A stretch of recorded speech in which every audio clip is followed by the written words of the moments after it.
Chapter 18. Shara managed to slip into her room without being stopped by any old acquaintances with nostalgic smiles. As soon as she entered, the silence and darkness inside the room hit her like a heavy weight. A wave of exhaustion and sadness washed over her, heavier than expected. Something felt wrong. Office. Like something was building, rising slowly beneath the surface, waiting to break, especially after seeing Marius. He'd tried to keep his face neutral to hide behind that perfect mask he wore so well. But she'd seen through it. Beneath his calm exterior, there had been worry in his eyes. Concern. Fear, maybe.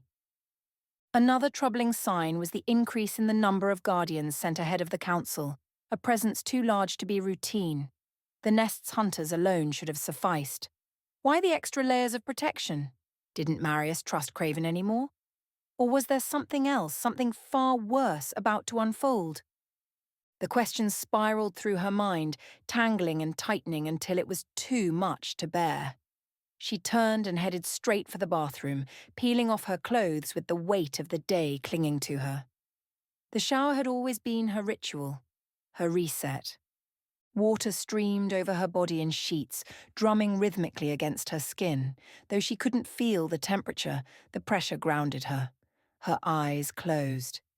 And she was back in the jungle, surrounded by humid air, towering trees, and the distant cry of howler monkeys.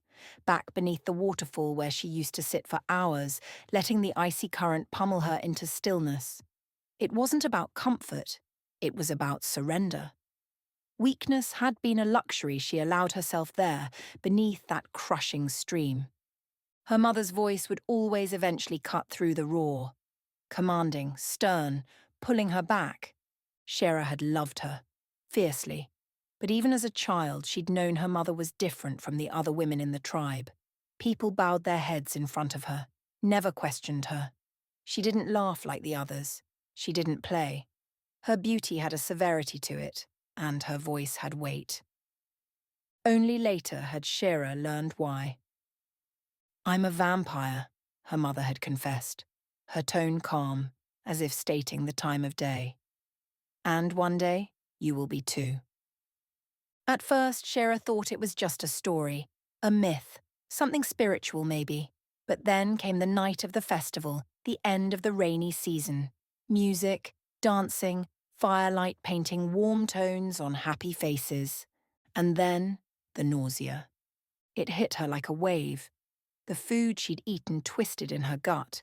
She barely made it past the edge of the clearing before she was sick, dizzy, burning.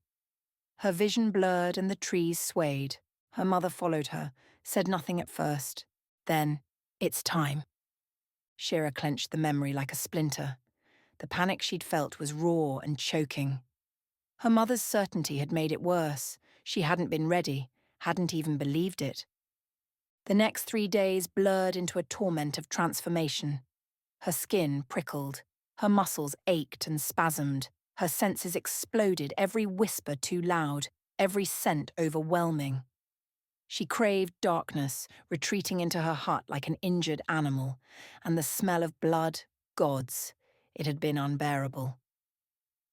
Every time someone entered, she could feel it, taste it on the air. She stayed there in that pit of pain and fear, too weak to cry, too terrified to sleep.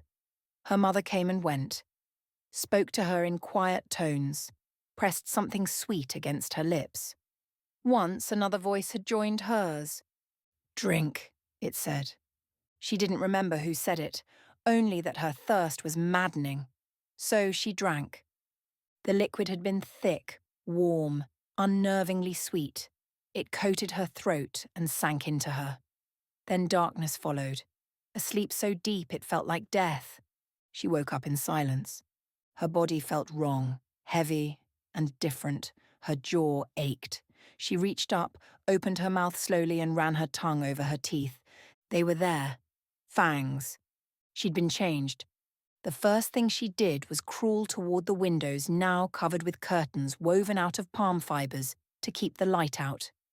She reached for them and pulled them aside. The sunlight stabbed her. She cried out and staggered back, throwing the curtain closed again. Her skin stung and her eyes burned. Her mother had warned her, but the words hadn't prepared her for how real, how violent it would be. The following days were a blur of shadows. She moved like a ghost. At night, she walked under the moonlight. At dawn, she dared a few steps more. But midday light was an impossible enemy.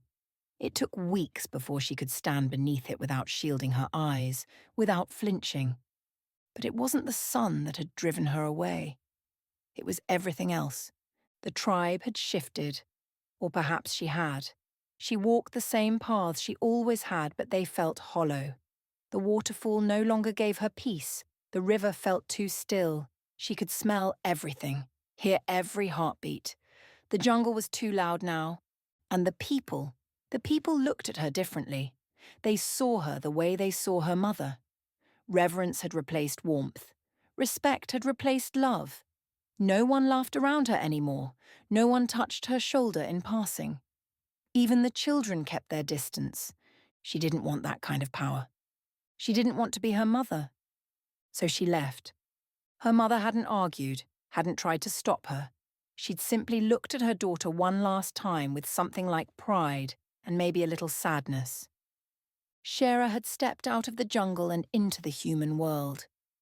And there she had met him. Now, in the present, the water stopped flowing. The memory began to fade, replaced by the sharp edges of now. She opened her eyes. Her hands were trembling slightly, but her breath had steadied. She was ready for something physical, something that made sense.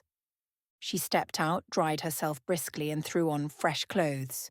Training would help. But first she made a stop. Gabe's lab was tucked into a corner like an afterthought, quiet, humming, lit only by flickering monitors and the glow of data streams. She knocked gently. "May I?" "Of course. Come in," Gabe called. His pale face appeared between monitors like a hologram, eerily lit. He was tall, thin, and always looked a little out of place, like someone had airdropped a librarian into a war zone. The glasses weren't necessary, but they gave him the look he liked. Brilliant, fragile, unassuming. Gabe rarely left his lab, but he knew more about the nest than anyone. "Any luck with that friend you were looking for?" he asked, faint amusement in his voice. "False lead," Shera replied, "but I have a new task for you." "Name it." "I want a full background check on Andrew Morty. I know you did one before, but this time I want everything." "Define everything," Gabe said, arching a brow. "Toothbrush preferences, baby photos, blood type, deepest secrets. And his parents. Everything about them, too." "That's quite a deep dive," he replied. "Should I be concerned?" Shera tilted her head. "Let's just say it's preventative curiosity." "Noted." She turned to leave, then paused at the door. "And keep this between us." "Always," Gabe said, already typing. "One more thing," he added, reaching into a drawer. He handed her a small black flash drive. "It will make the reporter go away." Shera looked at it for a beat, then nodded once and slipped it into her coat pocket. She disappeared into the corridor, the weight of the past still clinging to her, but lighter now, somehow, because she knew that no matter what, she will get to the bottom of it.